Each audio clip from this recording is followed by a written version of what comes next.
কারণ মৃত্যুর আগে কোন লক্ষণগুলো দেখলে আপনি বুঝবেন এটা ভালো মৃত্যু, কোন আলামতগুলো দেখলে আপনি বুঝতে পারবেন এটা সুন্দর এবং ভালো মৃত্যুর লক্ষণ।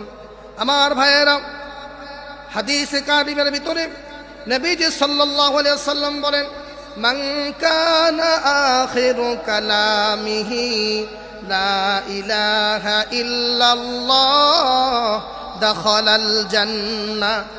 যে ব্যক্তি মৃত্যুর আগে সর্বশেষ বাক্য হবে, যার সর্বশেষ কথা হবে, কালিমা হবে লা ইলাহা ইল্লাল্লাহ, অর্থাৎ আল্লাহ ছাড়া কোনো মাবুদ নাই, মুহাম্মাদুর রাসূলুল্লাহ সাল্লাল্লাহু আলাইহি ওয়াসাল্লাম আল্লাহ তাআলার বান্দা এবং রাসূল।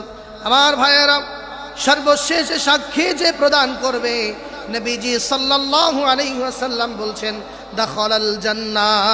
তোমরা যদি দেখো কোনো মানুষ ঈমানের সাথে মৃত্যুর আগে সর্বশেষ কালিমা উচ্চারণ করেছে, আল্লাহ ছাড়া কোনো মাবুদ না, এই কালিমা পাঠ করেছে, তোমরা ধরে নেবে ওই বান্দাকে আল্লাহ তাআলা জান্নাতে প্রবেশ করাবেন।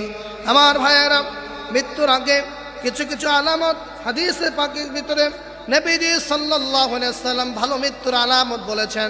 কোন বান্দা যদি নামাজরত অবস্থায় মৃত্যুবরণ করে, কেউ যদি সালাত অবস্থায়, কোরআন তেলাওয়াত অবস্থায় মৃত্যুবরণ করে, আল্লাহর ঘরে হাজিরা দেওয়া অবস্থায় মৃত্যুবরণ করে, আমার ভাইয়েরা, এগুলো ভালো মৃত্যুর লক্ষণ।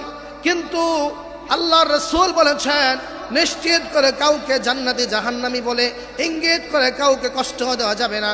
আমার ভাইয়েরা, পরিপূর্ণ জান্নাত আর জাহান্নামের ফয়সালা আল্লাহ রাব্বুল আলামিন গ্রহণ করবেন।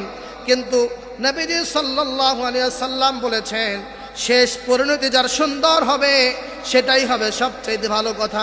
এজন্য সব সময় আমরা আল্লাহর কাছে দোয়া করব, আল্লাহ পাক যেন আমাদের খাতেমা বিল খায়ের নসিব করেন, আমাদের শেষ পরিণতি যেন সুন্দর হয়, শেষ পরিণতি যেন ভালো হয়। ওই দোয়া যেন আমরা আল্লাহর কাছে সব সময় করি। আল্লাহ আমাদের জীবনের গুনাহগুলো মাফ করে খাতেমা বিল খায়ের নসিব করিয়েন। জিন্দগির কত গুনাই তো রয়েছে আমার ভাইয়েরা, সব গুনাহ ছেড়ে দিয়ে আসুন না আল্লাহর কাছে তওবা করি। আল্লাহ যেন আমাদেরকে শেষ পরিণতি সুন্দরভাবে দান করেন। কালিমা মুখে নিয়ে কালিমা পড়তে পড়তে, সালাত আদায় করতে করতে, জিহাদরত অবস্থায়, নামাজরত অবস্থায় আল্লাহ যেন আমাদেরকে মৃত্যু দান করেন। আমার ভাইয়েরা, আল্লাহ পাক আমাদের সবাইকে আল্লাহর কাছে ফিরে আসার, মৃত্যুর আগে মৃত্যুকে বেশি বেশি স্মরণ করার তৌফিক দান করেন। আল্লাহুম্মা আমিন।